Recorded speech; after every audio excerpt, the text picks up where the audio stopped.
నమస్తే, నేను సిరి.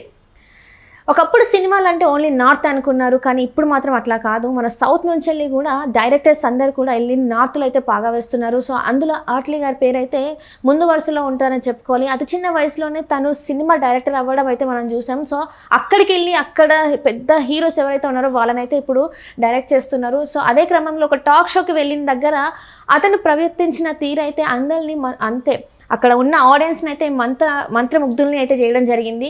ఒక యాంకర్ అడిగిన క్వశ్చన్కి తను చెప్పిన ఆన్సర్కి అయితే అందరు నివ్వెరబోయారు. సో అదేంటి అనేది మనకు తెలియజేయడానికి ఇప్పుడు మనతో పాటు ఉన్నారు ప్రముఖ సినీ క్రిటిక్, సీనియర్ జర్నలిస్ట్ జగదేవ్ గారు. నమస్కారం సార్. నమస్తే సార్. ఇప్పుడు అంటే కొంతమంది బాడీని చూసి మాట్లాడడం, కలర్ని చూసి మాట్లాడడం, చాలా వరకు అంటే బాడీ షేమింగ్ చేయడం అనేది చాలా అందరికి అలవాటు. అది తెలిసి చేస్తామో తెలియజేస్తామో తెలియదు, కానీ వాళ్ళని అనేస్తాం. నల్ల ఉంటారే కర్రోడు అని పిలవడం, అంటే కొంచెం అటు ఇటుగా ఉంటే ఏంద్రా నువ్వు ఇట్లా ఉన్నావు, నీ బాడీ ఏంద్రా ఇట్లా ఉంది అని చెప్పేసి మాట్లాడతాం.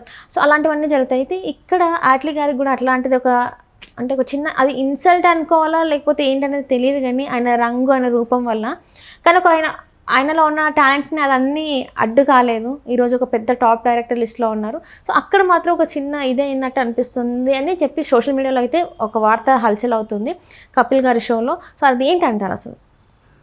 ద కపిల్ షో అనేది బాగా familiar and famous talk show. అది కపిల్ శర్మ అనేవాడు దానికి హోస్ట్గా ఉంటాడు ఆయన.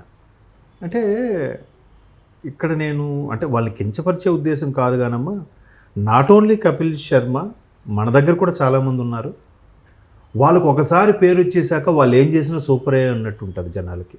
అంటే ఎంత ఎటకారంగా చేయను. మన దగ్గర కూడా ఒక యాంకర్ ఉన్నారు, మేల్ ఆర్ ఫిమేల్ అని కూడా చెప్పను. వాళ్ళు ఎంత పెద్ద స్టార్లు అయితే ఒకలా మాట్లాడతారు, కింద స్టార్లు అయితే నువ్వు అనే సంబోధించి మాట్లాడతారు స్టేజ్ మీద. తర్వాత వాళ్ళని కొన్ని పదాలు అంటే సెన్సార్ కట్ అయ్యే పదాలు కూడా దోళ తీరిందా అనే పదం నేను వాడడానికి ఇప్పుడు ఇబ్బంది పడ్డా. వాళ్ళు చక్కగా కింద చిన్న స్థాయి హీరోలు అలా మాట్లాడుతుంటారు. ఏమంటే పేరు వచ్చేసింది కాబట్టి వాళ్ళు ఏం చేసినా తోపే, వాళ్ళు ఏం చేసినా బాగుంటుంది. అది ప్రతి దగ్గర ఉన్నదే. అంటే నా ఎక్స్పీరియన్స్ ఇది, నా రేంజ్ ఇది, వీడంతా నా ముందు అనే ఫీలింగ్ మన దగ్గర కూడా ఉన్నారు. అంటే వాళ్ళు ఏమనుకుంటారు అంటే నేను లేకపోతే నీ సినిమాకి ఎవరు వస్తారు అన్న ఇదిలా షో ఇంకెవరు చేసినా ఇది అవ్వదు అని ఉన్నారు. తప్పే అది. అంటే అది వాళ్ళ విజ్ఞతకు వదిలేద్దాం నమస్కారం పెట్టి. అలాగే కపిల్ శర్మ మాట్లాడు, ఎందుకంటే బాలీవుడ్ అనేసరికి ఒక తోపు కదా, మనం హిందీ మాట్లాడే వాళ్ళు ఎక్కువ. అంటే వాడేదే కాదు, నార్త్ నుంచి ఎవరు కాల్స్ చేసినా, బ్యాంకింగ్ కాల్స్ కానీ, క్రెడిట్ కార్డు కానీ, లోన్స్ కానీ ఎవరు చేసినా సాబ్ నమస్కారం సాబ్ జగదేవ్ బాత్ కీజియేనా మీరు అంటే బై స్టార్టింగ్ ఎవడైనా హిందీ ఎత్తుకుంటే నాకు హిందీ వచ్చు కాబట్టి నీకు అందరికి హిందీ వచ్చు, నేషనల్ లాంగ్వేజ్ అది కాదు కదా, నేషనల్ లాంగ్వేజ్ కాదు కదా, ఎంతమందికి తెలుసు? It is an official language. అంటే నేను చెప్పేది అక్కడ మెంటాలిటీ అలా ఉంటుంది వాళ్ళది.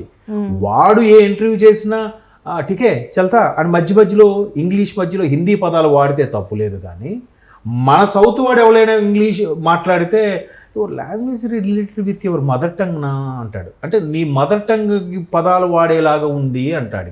అంతేందుకు సార్, మన తెలుగు ఇండస్ట్రీలోనే తెలుగు మాట్లాడితే తప్పులాగా చూస్తున్నారు. అది మరి వేరే సబ్జెక్ట్ లేదు చెప్తున్నా. అంటే అలాంటి కల్చరు, అటువంటి బిహేవియర్ ఉన్న వాళ్ళకి ఏం తెలుసు? ఎంతసేపు ఇప్పుడు కరెక్ట్గా చెప్పాలంటే ఒక 4 duet songs, 2 party songs, cinema ఒక ప్రేమ అంతే. ఇక్కడ ఇప్పుడు విఠలాచార్య సినిమాలు ఎప్పుడో తీశారు, స్టీవెన్ స్పీల్బర్గ్ చూసి సూపర్ అంటాం మనం. ఆ టెక్నాలజీ లేని రోజుల్లో ఆయన తీశాడు, ఎవరు గుర్తించారు? ఒక ప్రాంతీయ భాష అయిపోవడం మన దౌర్భాగ్యం అంతే, కాకపోతే ఇంకేం లేదు. సో వాళ్ళకి ప్రతిదీ ఎటకారం. అయితే అక్కడ సమయస్ఫూర్తిగా మాట్లాడడం అనేది గొప్ప విషయం.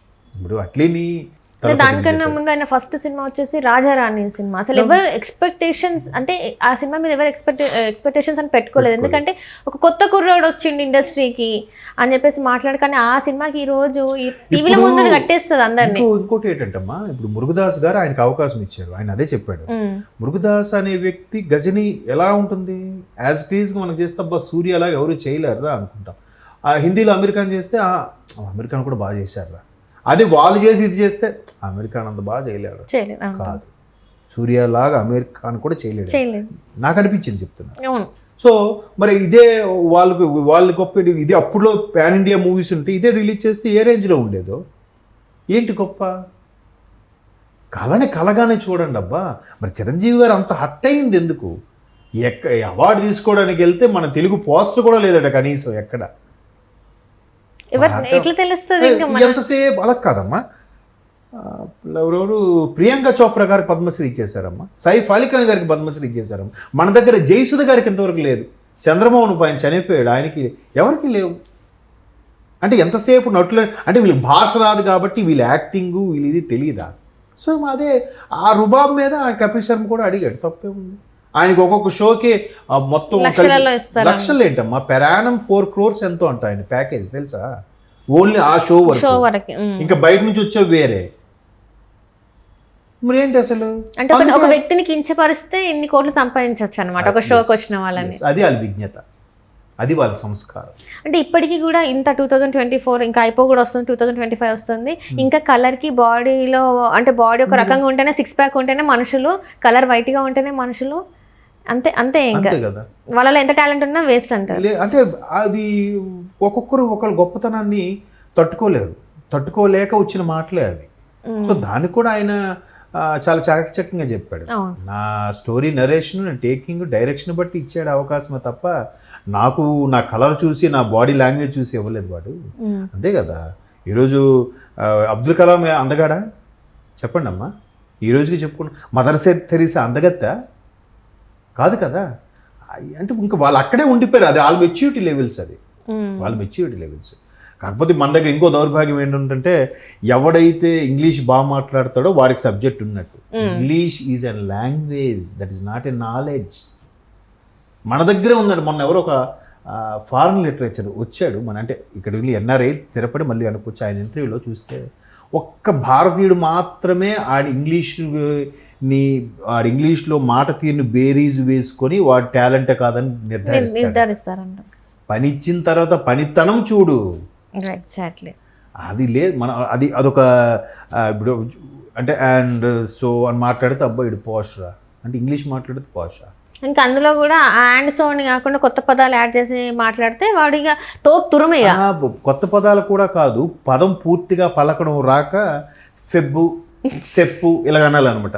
అంటే అప్పుడు మొన్న ఒక మిత్రుడు ఇలాగే మాట్లాడా, మ్యాట్ లీవ్ వచ్చిందా నీకు అని అడుగుతున్నాడు ఒక కొలీగ్ని, ఫిమేల్ అమ్మాయిని. మెటర్నిటీ లీవ్కి షార్ట్ కట్ మ్యాట్ లీవ్. ఇప్పుడు ఏంటంటే అర్థమైందా లేదా నీకు? అర్థం కాబట్టి నువ్వు అప్గ్రేడ్ అవ్వట్లేదు నన్ను అన్నాడు. నిజంగా మేము అప్గ్రేడ్ అవ్వలేదు సార్. మాకు తెలుగులో మాట్లాడడం చాలా హ్యాపీగా ఉంది, తెలుగు అమ్మాయిగా పుట్టడం కూడా చాలా హ్యాపీగా ఉంది, ప్రశాంతంగా ఉన్నాను sir. Keep it up. So అలాంటి కల్చర్ ఉన్న వాళ్ళు జనరల్గా ఎదుటి వాళ్ళని కించపరిస్తేనే ఒక స్థాయి అనుకుని ఫీల్ అయ్యే వాళ్ళందరికీ నమస్కారం. Right sir, right. Thank you so much sir. Thanks so much.